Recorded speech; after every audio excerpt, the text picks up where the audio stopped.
स्वागत है आपका डीएस क्लासेस में। हम जो पढ़ रहे हैं कक्षा द्वादशी में पहला अध्याय संबंध व फलन। जो आज हम पढ़ने वाले हैं वह है परिमित समूह के लिए संक्रिया सारणी, compositions tables for infinite set. जो हम आज पढ़ने वाले हैं एक संक्रिया सारणी का निर्माण करना। यदि किसी एक निश्चित समुच्चय या परिमित समुच्चय हो तो उसका एक द्विक आधारित संक्रिया सारणी का निर्माण किया जा सकता है। समझने के लिए हमारे पास एक प्रश्न हम करेंगे। देखिए लिखा हुआ है एक समुच्चय S है जिसमें दिए हुए हैं एक ओमेगा स्क्वायर गुणे के रूप में हमको गुणन प्रक्रिया लेनी है, जहां ओमेगा इकाई का काल्पनिक घनमूल है। हमने पढ़ा है तो एक का घनमूल एक होता है और काल्पनिक रूप में से दो उसके घनमूल और बनते हैं, ओमेगा और ओमेगा स्क्वायर। तो द्विचर संक्रिया सारणी बनाइए। तो हमको गुणन के रूप में द्विचर संक्रिया सारणी जो बनानी है गुणे के रूप में है। जो हमारे पास दिए हुए जो अवयव है एक ओमेगा स्क्वायर, तो इधर भी एक ओमेगा स्क्वायर लिया जाएगा। यहाँ हम S गुणा S लेकर हम इस संक्रिया सारणी को प्रयोग करेंगे। तो देखिए सर्वप्रथम एक गुणा एक, यहाँ एक लिखा जाएगा। एक गुणा ओमेगा, यहाँ ओमेगा लिखा जाएगा। एक गुणा ओमेगा स्क्वायर लिखा जाएगा। ये जो हमने यहाँ बनाए हैं वो एक गुणा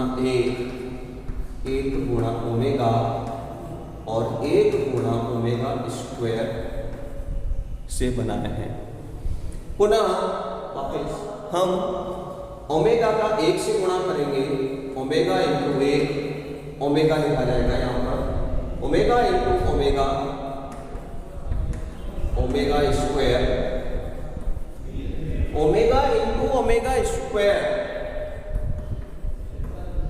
ओमेगा क्यूब बन जाएगा और omega cube is equal to एक, तो यहाँ पर एक लिखा जाएगा।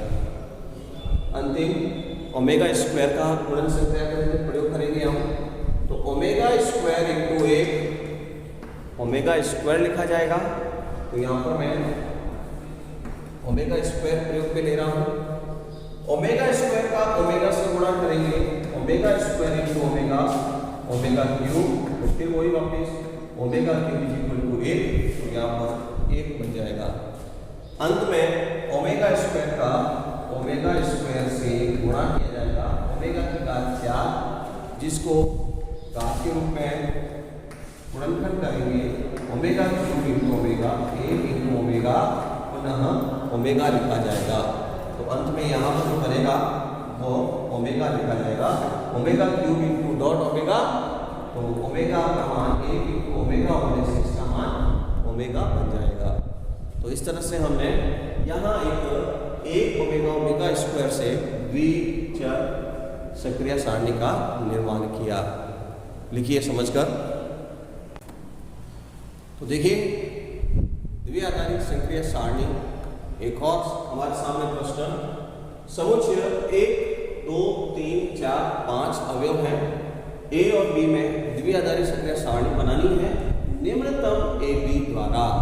जो ये ए और बी अवयव समुच्चय से लिए जाएंगे उसमें से निम्नतम कौन है वो लिया जाए। परिभाषित द्विआधारित संक्रिया पर विचार कीजिए और संक्रिया के लिए द्विआधारित सारणी बनाइए। तो देखिए दिया हुआ है जो हमको दिया हुआ है ए व बी में निम्नतम ए बी। तो हम इसके लिए ये द्विआधारी संक्रिया सारणी तैयार करेंगे। द्विआधारी संक्रिया सारणी जो अवयव लिया हुआ है उस तरह से हमको कॉलम तैयार करना है। अगर प्रश्न में 5 अवयव है तो यहाँ पर 6 बाई 6 6 खंड लेफ्ट से राइट, 6 खंड ऊपर से नीचे हमको तैयार करना है। 1 2 3 4 5, इधर भी 1 2 3 4 5, ये हमने अवयव लेकर एक यहाँ पर एक टेबल्स बनाई है। अब हम इसके अंदर प्रश्न में जो कह रहा है निम्नतम मिनिमम जो दोनों में से कम है वो लिया जाए। 1 और 1 से कम 1, 1 और 2 से कम 1, 1 और 3 से कम 1 और 4 से कम 1 और 5 से कम। इसी तरह से हम इस सारणी को और पूरा करेंगे। 2 और 1 से कम 2 और 2 से कम 2, 2 और 3 से कम 2, 2 और 4 से कम 2 और 5 से कम। जो दोनों में से कम है उसको लेकर सारणी को पूरा करेंगे। 3 और 1 से कम 1, 3 और 2 से कम 2, 3 और 3 से कम 3, 3 व 4 से कम 3 व 4 से कम 3, 3 व 5 से कम 3। आगे जो अवयव है 4, 4 व 1 से कम 4, 4 व 2 से कम 2, 4 व 3 से कम 3, 4 व 4 से कम 4, 4 व 5 से कम 4। 5 से कम देखेंगे हम 5 और 1 से कम 1, 5 व 2 से कम 2, 5 व 3 से कम 3, 5 व 4 से कम 4, अंत में 5 व 5 से कम 5। जो दोनों में से कम है उसको यहाँ पर लिखा जाता है। तो हमने इस तरह से यह सारणी पूरी की। तो हमने 1 व 1 से कम 1, 1 व 2 से कम, जो दोनों में से कम है वो लिखा गया। 1 व 3 से कम 3 इत्यादि। इसी तरह से इस सारणी को हमने पूर्ण किया। तो इस तरह से द्विआधारी सक्रिय सारणी जो 2 बेस लेकर बनाई जाती है, बनाने के लिए एक बात ध्यान रखेंगे, हमारे पास में समुच्चय जो होता है वह परिमित रूप में होना चाहिए।